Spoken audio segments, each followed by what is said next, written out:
of sound, where the voices dance and the laughs rebound. Close your eyes, the clock rewinds to a golden age of simpler times. Radio Daze, Radio Daze, tuning into yesteryear's craze. Dial it up, hear the past amaze. Radio Daze, it's the show that plays. 8:55 Eastern Time, and Columbia brings you the nightly broadcast of Emer Davis and the news. Europe is still speculating about the significance of the sending of Sumner Wells overseas and of Secretary Hull's conversations with various neutral countries. Nobody, apparently, is willing to accept the simple explanation that Mr. Roosevelt might have meant what he said and was merely sending an experienced diplomat to gather information from all the leading powers of Western Europe. Even in Washington, few people took this move at its face value, though this would perhaps be the most reasonable interpretation. The French, at least, differentiate, as does the administration, between the President's and the State Department's moves, saying that the President looks at a world at war and aims at peace, while Mr. Hull starts with peace and looks ahead to the reconstruction of world economy. But, a French spokesman said, the time to talk peace would only come when the Allies had won. And the British, though offering an astonishing diversity of interpretations of Mr. Wells's visit, insist that the war must be prosecuted to victory. Stories from London and Paris that the Germans are willing to postpone any serious fighting while they wait for Wells's visit, and that Hitler is drawing up a peace program to show him, find no backing in reports from Berlin or indeed in anything else. Another story that the visit of Mr. Steinhardt, American ambassador to Russia, to the states south of the Baltic, was preliminary to a trip to Finland with peace terms, was denied by Mr. Steinhardt, who said he wasn't going to Finland at all.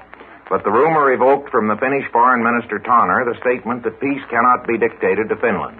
There's no evidence that the Russians are yet willing to talk to the Finnish government at all. They've recognized the Teriyaki group of communists in its place.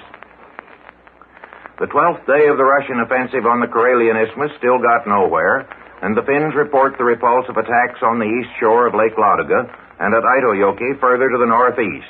Webb Miller, veteran war correspondent of the United Press, who went out to Stockholm to send an uncensored report of the fighting on the Isthmus, says that it was probably the greatest Russian attack of the war and that the situation was probably critical for a time, but that the offensive has failed for the time being and the Finns feel no immediate anxiety. Russian air raids on Viipuri and other points on the Isthmus were reported, but our correspondent, Mr. Hartrich, broadcasting from Finland earlier this evening, said that fewer bombers have been in the air recently and that the Finns believe the Russians are suffering from a temporary gasoline shortage. On the Western Front, German planes sank another British patrol boat and German machine guns fired on French loudspeakers that were broadcasting propaganda across no man's land. Reports from London say that an Anglo-Dutch trade agreement is almost completed and that the Dutch have agreed to set up a government agency to control all imports and guarantee that they will not be re-exported to Germany. Even so, the imports permitted will be only 80% of the pre-war figure. If this is true, the British drove a hard bargain, as they drove earlier in their trade agreement with Sweden. Yet even so, they are treating the neutrals better than the Germans, who have sunk 36 Dutch or Swedish ships with the loss of a couple of hundred lives. In this war, the neutrals never get the breaks.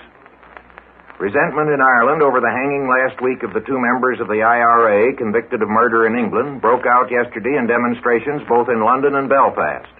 The government of Northern Ireland, perhaps disturbed by the news that IRA members had broken into the magazine of a British military camp and stolen considerable arms and ammunition, forbade the demonstration in Belfast. But 2,000 people paraded anyway, and several were hurt when the police broke up the crowd. In Dublin, 10,000 people paraded, but there was no disorder. The American Youth Congress, politely rebuked by the President yesterday, continued its sessions in Washington today and cheered its executive secretary for declaring that it welcomed the representatives of the Young Communist League among all other youth organizations. Postmaster General Farley sent a $50 contribution toward expenses of the convention, and our correspondent, Mr. Warner, reported that he got about a nickel's worth of applause for it. A United Press poll of the Senate Foreign Relations Committee showed tonight that there is strong sentiment against imposing economic sanctions on Japan, and it is possible that the embargo resolutions will not be reported out at all.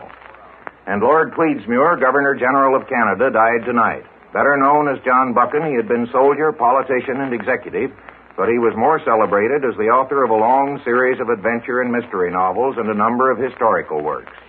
This is the Columbia Broadcasting System. Remember the other night at Jeanette's we had dinner and you sang a little composition of your own that...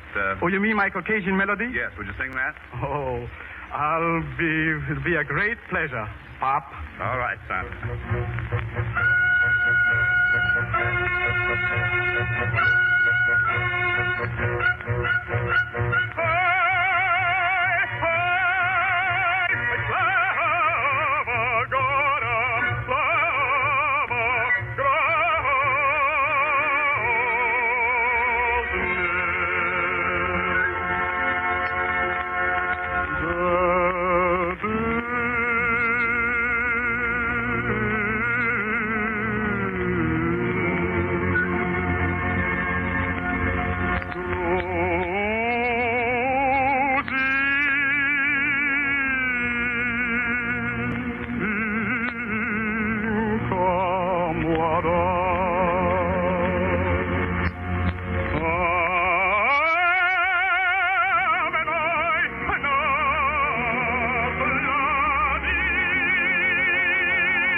blott natten ser.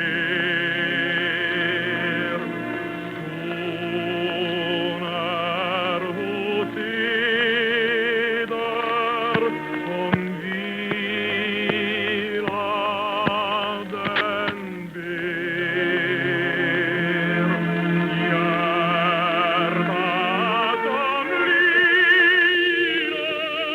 Hjärtat som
The talk in connection with the anniversary exercises of the Boston College Law School, scheduled at this time, has been postponed to a later date. At this time, CBS presents the program regularly scheduled for this period every week, the Columbia Workshop.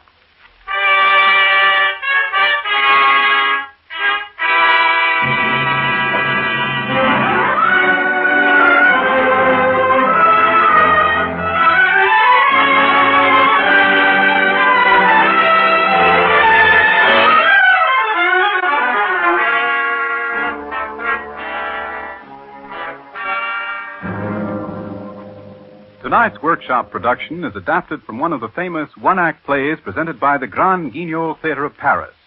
The Grand Guignol is a unique institution in the world of the theater, enjoying universal renown. It produces only a single type of drama, the horror play. The specialty of the house is giving the audience the shivers. The stage is considered practically bare when there isn't a corpse on it. However, the Guignol repertory also includes horror plays that set ingenuity above gooseflesh. Like good Frenchmen, the authors strive for finesse. The play presented by the Columbia Workshop tonight is called Double Exposure. The authors are Maurice Lavelle and Etienne Ray, and their play has been adapted from the French and prepared for radio by Aubrey Wisberg.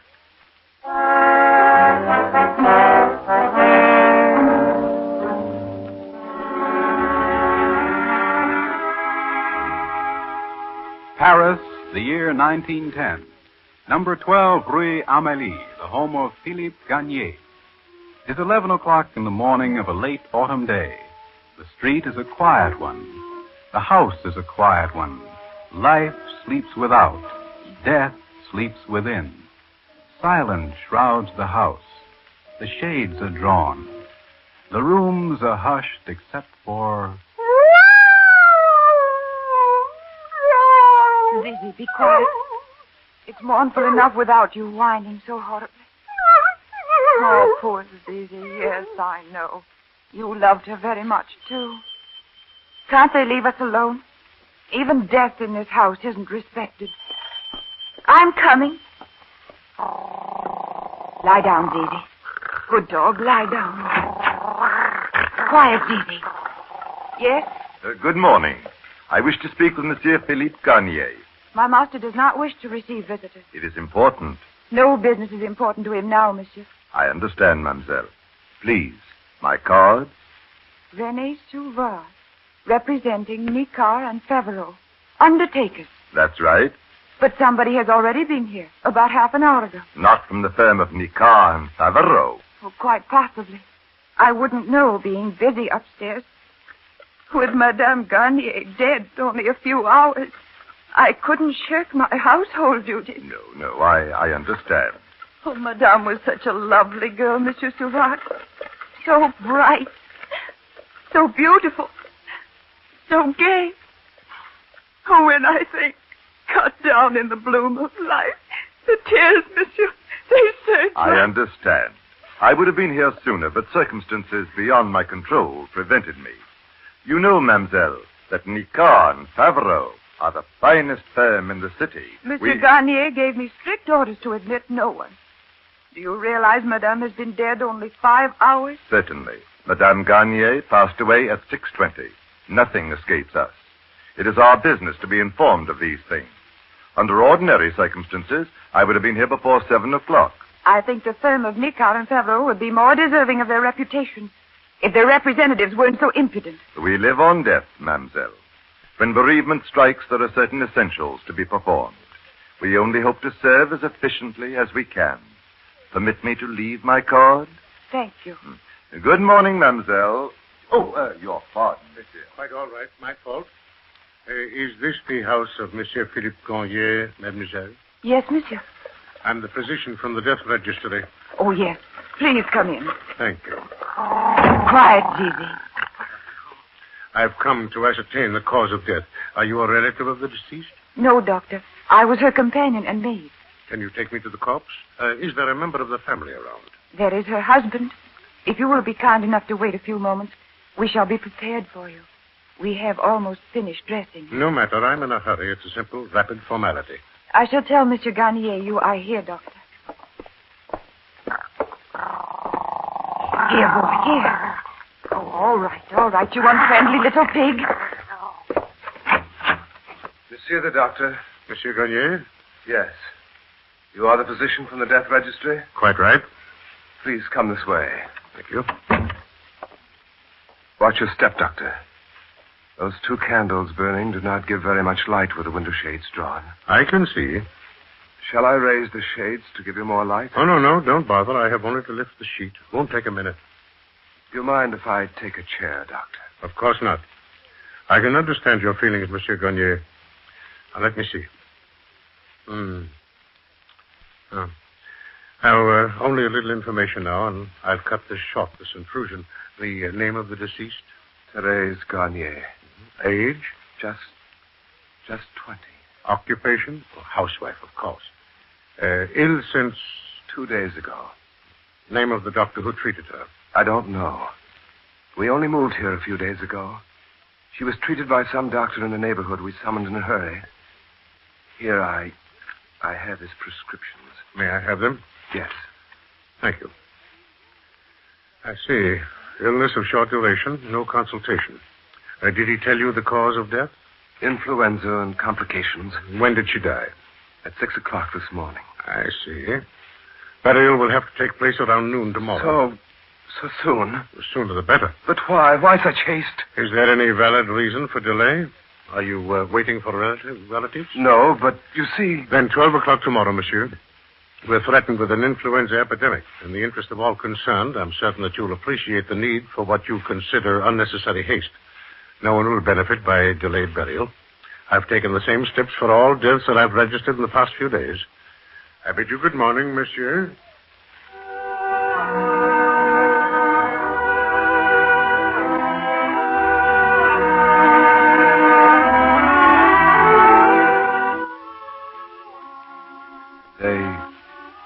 They want to take her away from me, Suzanne.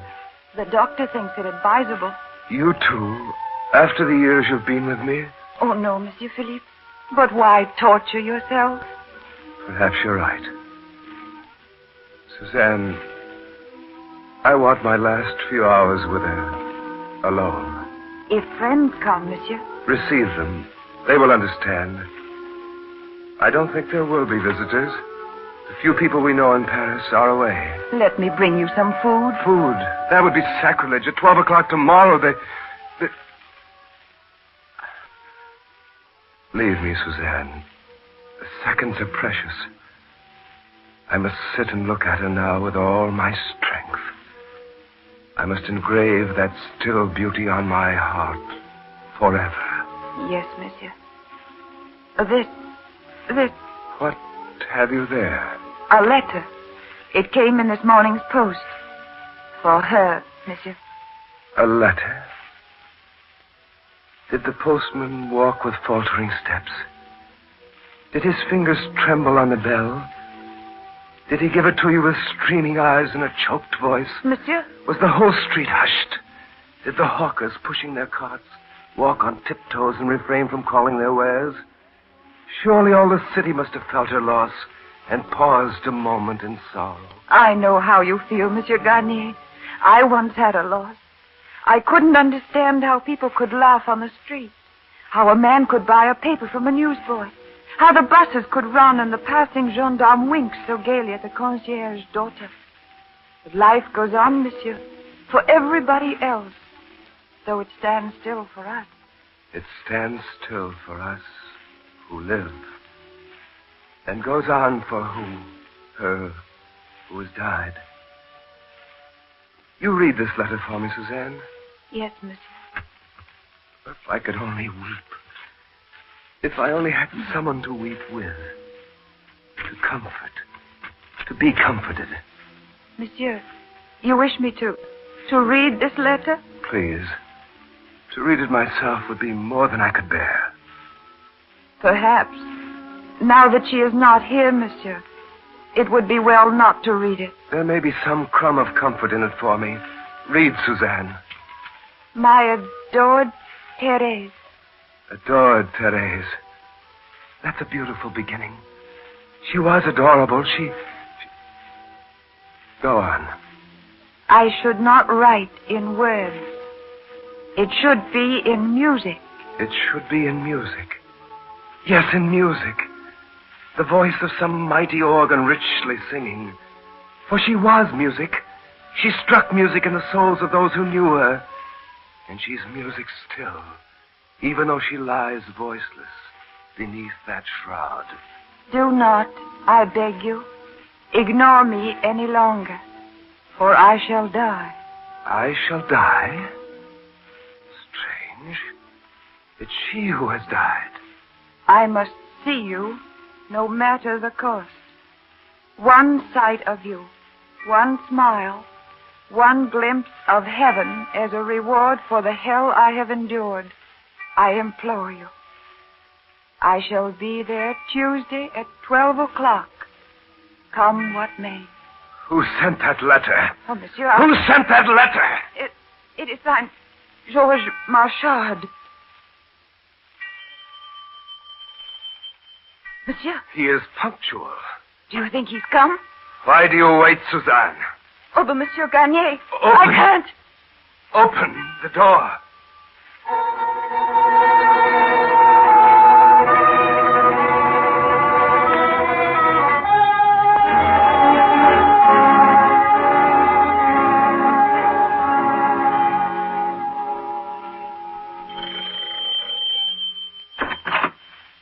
How do you do? Is Madame Garnier in? Monsieur, you... Show the gentleman in, Suzanne. Oh, yes, Monsieur Garnier.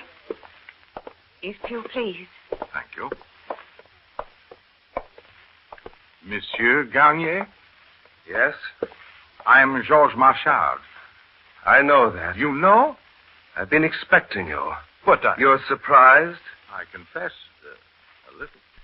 You've come to see my wife, of course. I did. And you're confronted with her husband. Your wife obviously informed you I would be here. She did not, monsieur. I intercepted your billet doux. I see. That seems to surprise you. Yes. As Therese's husband, there was no need for you to have done that. She would have told you I was coming herself. She's that kind of honest, loyal wife. You seem to have known her well, Monsieur Marchard. Not as well as yourself, monsieur, unfortunately for me. Will you inform Madame I am here? Nothing would give me greater joy and happiness. Eh? But there's just one obstacle. What's that? Madame Garnier is dead. You can't drive me away with any such poor strategy. It's no easier for me to believe what I've told you. I'm afraid it will take me years to realize it. If you will please enter this room, monsieur. After you. Garnier, if this is a joke... You'll see how much of a joke it is when your eyes have become a bit more accustomed to the gloom. Now, do you see? Therese. Humorous, isn't it, Monsieur Marchard? Therese. My Therese. What's that? Don't be alarmed, Marchard. It's only Zizi, Therese's pet dog. He, too, sees the humor of the situation. You swine. What have you done to her? What have you done to Therese? Answer me. Tell me. What? Do you hear what? What have I done? Nothing. Beyond worshipping the ground she walked on. Nothing. Beyond trying to repay in some small measure the great happiness she brought into my life. Oh, Therese. Poor Therese. She died early this morning. I can't believe. I can't realize. Did you love her so much? We were to be married. She was my wife, Marchard. Before she met you. Before... That's one phase of her past I don't know about. Therese, like me, came of poor people. You must have known that. Yes, she was working on the stage when we met. She had a sick mother. I could do nothing in my penniless condition. I was only a poor photographer. I thought it best that she should marry you, Monsieur Garnier, and enjoy the things she should have. I stepped out of the picture. Her mother died last year, despite the best medical care. I know. When I learned that, I couldn't keep away any longer. I got in touch with Therese again. Oh? She didn't encourage me. The correspondence has been all one-sided. She remained a faithful wife, Garnier. You mean she was living with me when her heart was with you? Have you ever had reason to complain that Therese didn't conduct herself in every way as the loving, loyal wife you expected her to be? None. She gave you a full measure of happiness, I know. She did. I have no complaint. And now... We're both bereft.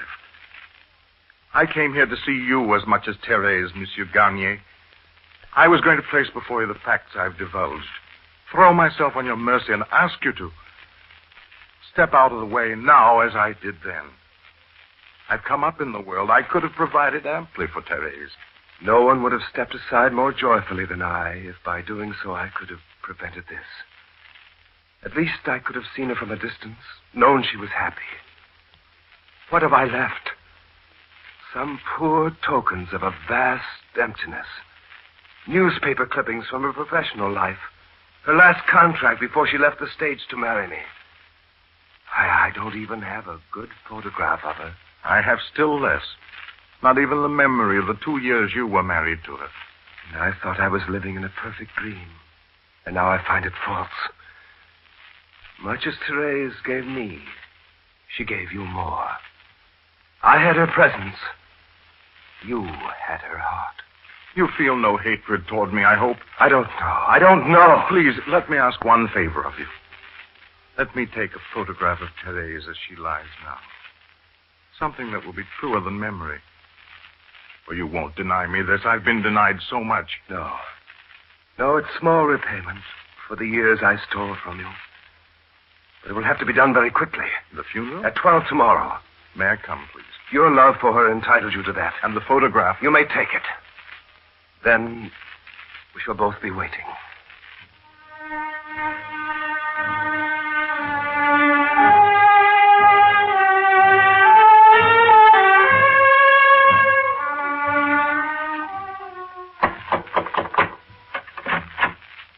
Philippe, what are you doing here at this hour? I had to come. Oh, it's been a very sad and trying day. You should have gone home immediately after the funeral, tried to eat, to sleep. You look terrible. I couldn't go home. I could only think. They've taken her from me, and I want to see her again. I must see her again. They'd hardly lowered her into the grave when I realized that I couldn't remember what she looked like. I couldn't distinguish her features in my mind's eye. Only a few hours, and her face grows dim in memory. That's because you're over-fatigued, hungry. No. It's the dead slipping away from us. They get obliterated. Therese's lovely features, her eyes, her nose, her mouth, all fading. Wait. I can bring them back. For what? For a glimpse, for a brief moment. To stand suddenly before the mind's eye and then disappear? I can't face that awful emptiness. I want to see her again, at any hour I choose. I want to see her right now, as I saw her upon her bed for the last time when you took that photograph. Well, I haven't developed it. I can, but... Philippe, in your overwrought state, do you think it's wise to upset yourself by looking at it? Oh, it'll be a relief. A relief to have that picture in my mind, to see for all time. Please, Marchand, don't deny me. Well, come then. But let me turn out this light first. Now, give me your hand. I'll lead you, else you might fall. Through here. Yes. Now, be assured, my friend, her image is on this photographic plate for all time. Let's see. I'll place it in the solution, so. I don't see anything. Wait. Now, see? The sides are getting darker. Perhaps the solution is too weak. No, it's quite all right. Now, see. That black rectangle. That's the bed. The pillow. Here are the outlines, and here... that lighter zone still indefinite. That's Therese. Therese, my little one, my darling. Look, her hair. Her hair she was so proud of. And her hands, her dear hands. It's as if she were coming back to me. In just a few seconds now. It may seem a slow process, but it's necessary. Precision is the thing. Leaving it too long in the solution is not good either because... Now it's done. There. You make it. Yes. It's she. Wait. I must be losing my mind. Try to remember. Try hard, Marchand. You recall how she looked when you took the picture? Yes, why? How was she? Tell me again. Her hands were clasped across her breast. That's not what I'm asking. Her eyes. Do you remember her eyes? Her eyes? Yes, were they open or closed? Closed. Are you sure of that? I'm quite sure. I remember very well. Lord, you see there. You see, they're open. Open. It's impossible. Open, I tell you, open. Here, look. Give it to me. Her eyes are open. But how is that possible? That flare, that magnesium flare you used. She must have opened them under the flash of that magnesium. But she was not dead. She was not dead.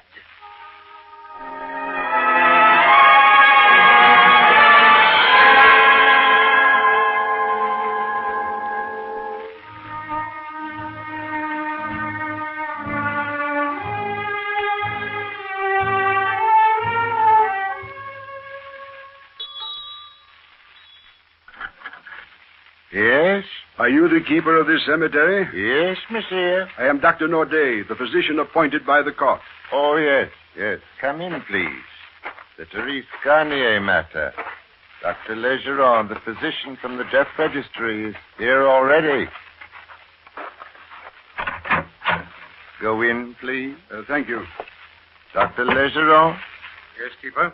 Here is Dr. Naudet, appointed by the court. How do you do, Doctor? How is it the family is not here yet, Dr. Legeron? We were notified of the court order for exhumation first.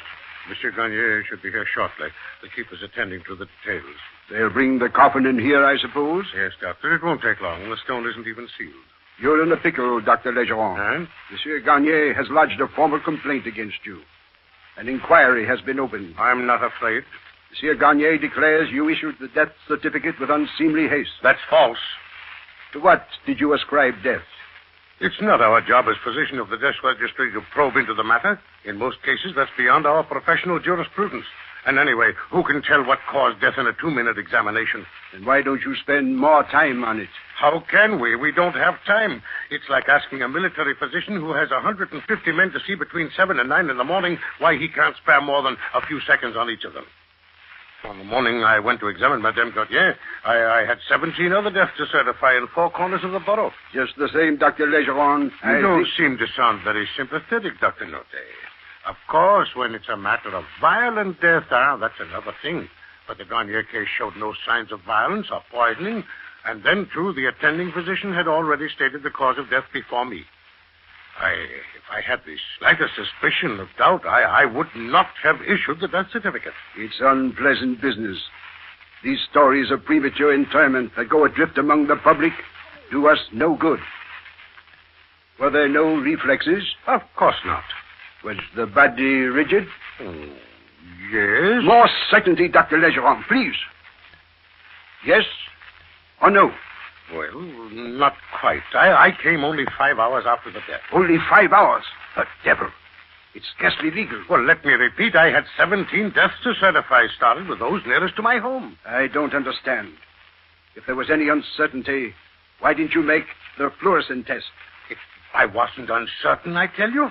We never make that test unless the family asks for it. They don't even know about it generally. You heard the story of the photograph which inspired Gagne to request a court order for exhumation, didn't you? Yes. Here comes Monsieur Gagne now. Monsieur Gagne, my name is Naudet. I am the physician appointed by the court to witness the exhumation. Why this delay? Why hasn't the coffin been opened? It will be brought here where, according to law, it must be opened. Wait a few moments, monsieur. Wait. Do you want to drive a man mad? Wait at the commissaries. Wait at the court. Wait for the keeper. Wait. Usually, it takes a week to obtain a court order for exhumation, monsieur. You were granted the authorization with unusual speed because of the peculiar circumstances surrounding the matter. But think what minutes, seconds are worth. You don't want to believe she was buried alive. But I feel it. I'm sure of it. She's only been interred a few hours. Perhaps there's still time. Philippe. You got here, George. As fast as I could when I learned the court order had been granted. I'm Dr. Naudet, monsieur. You are the gentleman who took the photograph, I presume? Yes. Isn't it possible that what appeared to be the open eyes of the corpse was due to some defect upon the photographic plate? Perhaps. I see your worthy colleague from the death registry looking very hangdog in that corner. Not hangdog, monsieur. Badgered. Badgered for doing my duty. All because of a defect on a photographic plate, as Dr. Nouget says. And upon that filmy testimony, the court is sent into motion. Oh, it's nonsense. Nonsense? Do you mean that I'm the victim of a hallucination, Doctor? Oh, you've been through a great deal, Monsieur Gagne. It might affect any man. I may be overwrought, but I'm not mad, Doctor. If I'd been less distraught when you came to my house and signed my wife's body away in such a ferocious hurry, I might not have found it necessary to be here now. There was no hurry, Monsieur Gagne. Every precaution was taken. You scarcely looked at the body. Do you accuse me of negligence? Who says I won't have the right to do so in a few minutes? If you had any doubts yesterday... It was not my business to doubt. It was yours. But I have some now because of what I saw. Do you hear? Because on that photographic plate, I saw the eyes of my poor wife. Wide open. Eyes I thought were closed for all eternity. Eyes looking at me for one brief moment, alive, awful, full of indescribable terror. Once more, I say all legal requirements were met. What do all your legal requirements matter against this terrifying possibility? Her eyes were open. Your own brain should be shriveling with the horror of it. You caused it by your thoughtless haste. Do you hurry now? Oh, no, not now. Yesterday, when you came to ascertain the death, you made a quick job of it. You arrived, gave an order, departed. And now you dawdle. Everybody dawdles. Philippe, will they come with it?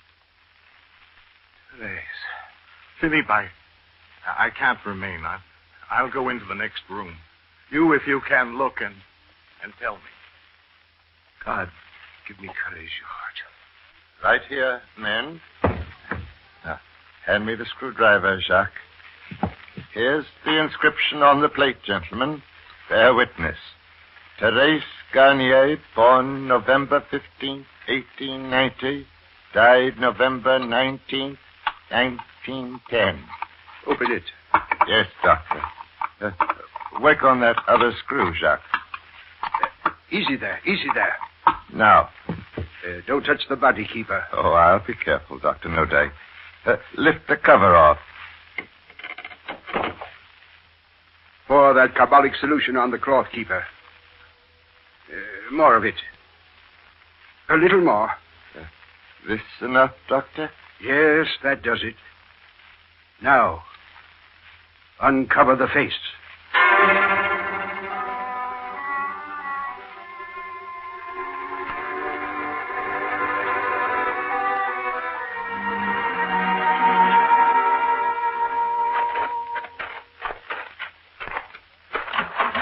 Philippe, did you see her?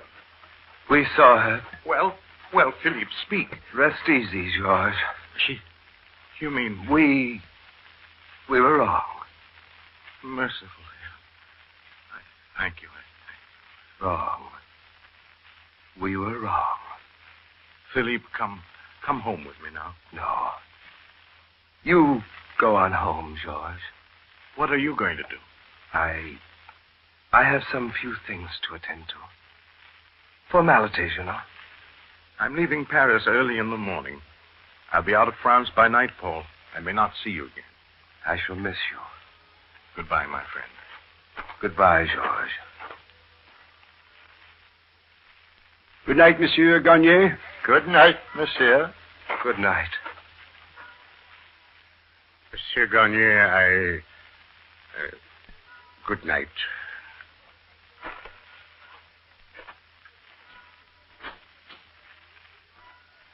Therese, my poor little wife.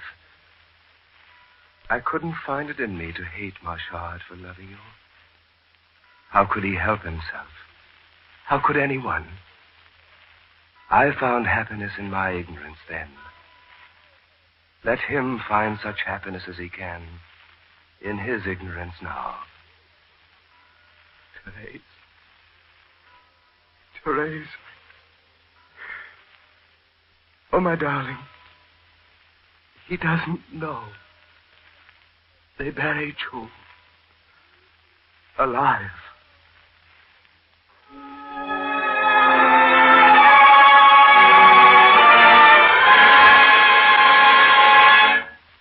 The Columbia Workshop has just presented Double Exposure, adapted from the play originally performed at the Grand Guignol Theatre of Paris. It was written by Maurice Lavelle and Etienne Ray and adapted from the French by Aubrey Wisberg. Carlton Young played the role of Philippe Garnier. Albert Hayes played Georges Marchard.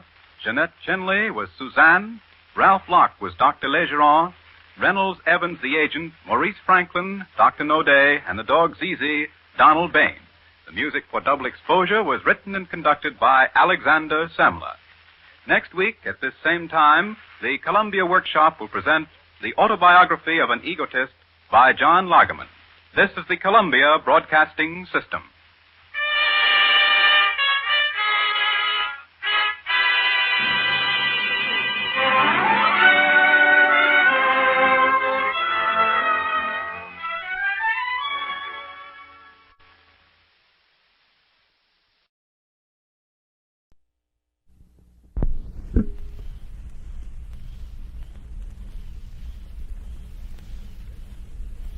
Chesterfield brings you the Moonlight Serenade.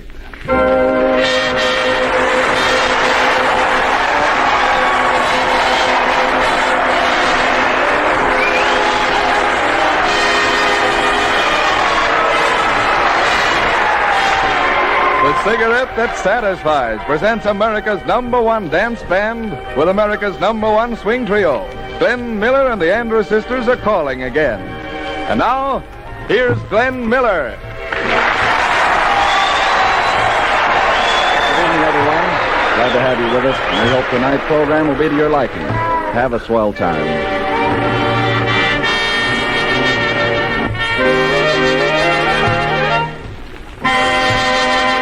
Here's a brand new tune which Glenn recorded only yesterday. The Rug Cutter Swing.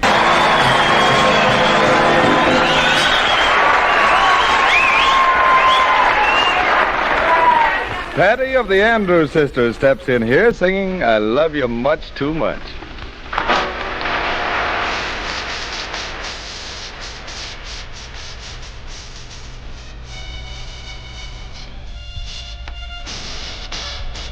I love...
When you buy a pack of cigarettes, there are just three things you have to think about: mildness, coolness, and taste. That's why you can't buy a better cigarette than Chesterfield.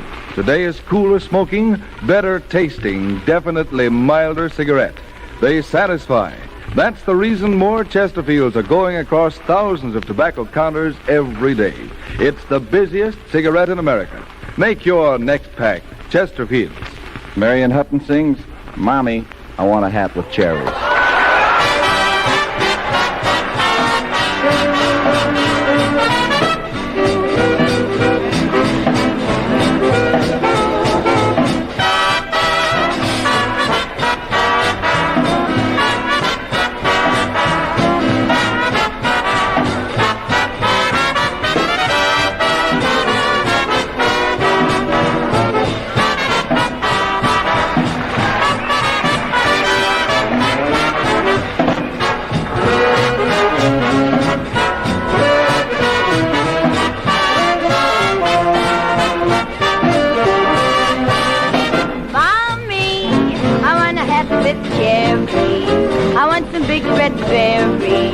If I must have a lid, Daddy said I did. Oh, Mommy, don't want a chocolate soda, don't want a shiny apple. You know I'm just a kid, can't you see? Mommy dear, it would help my looks. Daddy says in a hat I'd be cute as baby Snook. So Mommy, don't want a chocolate soda, don't want a shiny apple to cover up my head. I said I want a hat with cherries, big red squashy berries, like the time with the chocolate cake. Will I get such a tummy ache? 'Cause I'm gonna eat those cherries.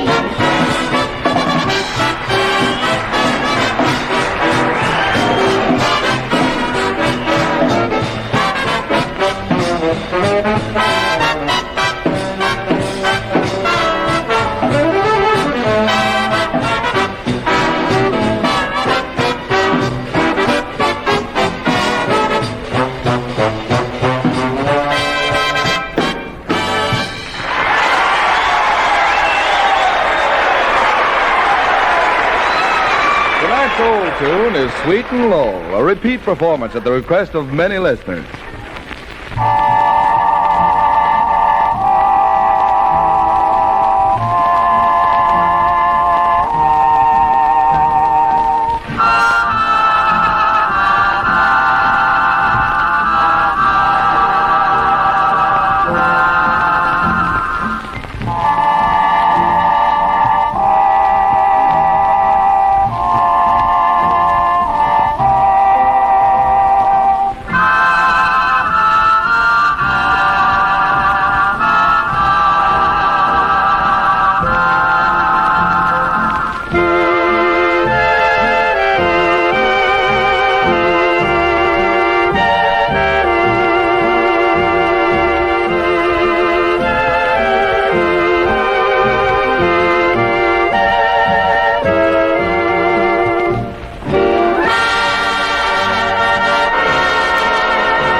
Chesterfield's great popularity. The makers of Chesterfield cigarettes are far in front with every known means of improving their product.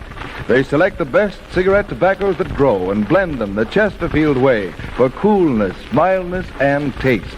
And everything else about Chesterfield, their size, their shape, and the way they burn is just right for your smoking pleasure. Change to Chesterfield and enjoy all the good qualities that a cigarette can give you. Here's a jazz tune that really packs a wallop. A Glen Miller arrangement of Hallelujah.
Glen Miller. See you around the same time tomorrow. If you like our music, just make that next pack Chesterfield. Today is better tasting, cooler smoking, definitely milder cigarette. We'll be with you tomorrow night at the same time. And remember, Chesterfield is the cigarette that satisfies. This is Ed Hurley speaking. This is the Columbia Broadcasting System.